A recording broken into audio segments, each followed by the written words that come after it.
That's why they've got all those things on the suit, so you can just grab you. And okay. At one point, I flipped over. You didn't mean to. I didn't mean to. definitely didn't mean to. Yeah, she's coming in, I tell you. Exactly. She's definitely flying today. Yeah. So, you know, this racing business, obviously camaraderie is very important. You get various teammates and they're, you know, different personalities. So this goofy guy Gunner makes you come out and do this thing. How did he approach you with this? Well, I can honestly say that Gunner is without a doubt the worst teammate I've ever had in my entire life of driving professionally. He always takes me to do the most stupid things. No, actually, funnily enough, I think Gunner mentioned it in his interview earlier on that I actually pestered him for about a year to take me skydiving. And a lot of the people, I think with me initially, because I didn't actually know him that well then, but I knew, you know, of his skydiving and base jumping and all that. I think a lot of people come up to him and say, oh yeah, we should go skydiving, and then never really went through with it. But so I think he was a little bit circumspect at the beginning that I really wanted to do it, and I went on and on and on at him. And in the end, we did it just after Petit Le Mans.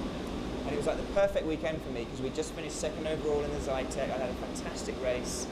And he took me the next day to go skydiving. It was a beautiful day out somewhere, I can't remember where it was now, but near Atlanta in Georgia.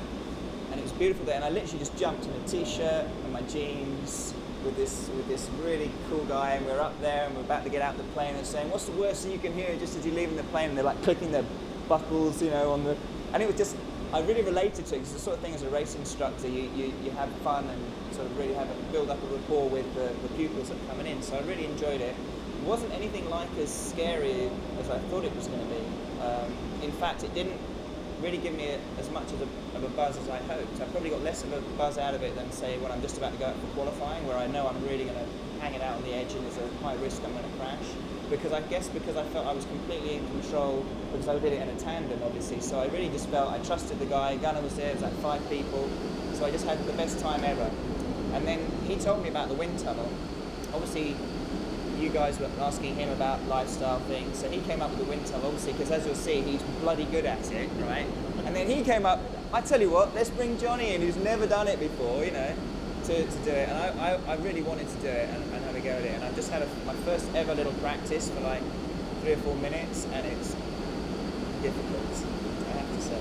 It's so obvious, just listening to you, how you talk about buzzing right now, you're analyzing, you're frustrated, but you've taken all these different aspects of camaraderie, you guys working together, doing something fun, racing is fun. It surprises me, I think people forget that aspect of, yes, I know racing is dangerous, but when you, like you say, when you're getting ready to go out qualifying, you know you're going to hang it out there on the line.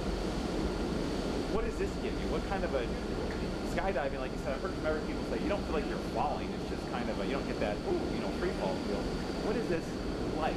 Talk about your body control and what you have to go through. The hardest thing is to get the balance. You feel like you're just floating, but it's quite an aggressive environment because the wind's really whistling past you. It felt to me, obviously I've only ever done one skydive, but it feels in there a lot more aggressive and a lot louder environment than skydiving. Skydiving is quite peaceful in actual fact. So that's part of the thing I liked about it. Whereas in there it's really difficult. You're trying to balance your body, and it's body awareness and sort of peripheral awareness in that sense is very similar to racing or like flying a helicopter or something like that.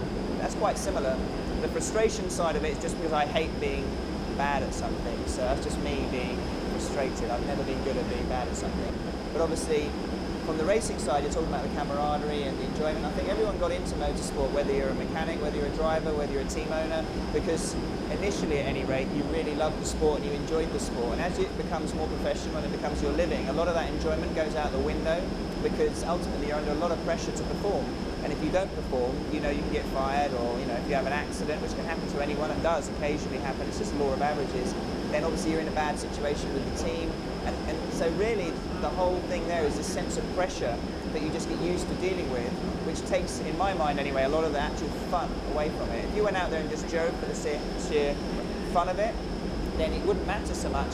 But then you wouldn't be able to do that if your job is there to be as quick as you can be, develop the car, look after the car, and so in a way it becomes a job. So the fun element for me in motorsport went away a little bit. Whereas when I come to something like this, there's no pressure. Obviously, you want to do well, but it's just total and utter fun. The only reason you want to ever do this is just for the fun factor. And everyone says when they think, oh, you're a racing driver and that's what you do for a living, that must be so fun and so glamorous. And of course, there's elements I love about it, but when it's your job, you have to be professional about it. You can't just go out there and, you know, hang five all the time and just give it everything you've got all the time. It's a job. So from this side of thing, I love doing this sort of thing with someone like Gunnar and just having a bit of a fun day about it.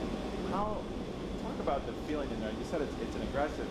How safe do you feel, or I know you're not in control, but the safety factor and that feeling, that sensation. I felt totally safe, but then again, they had the wind turn right down.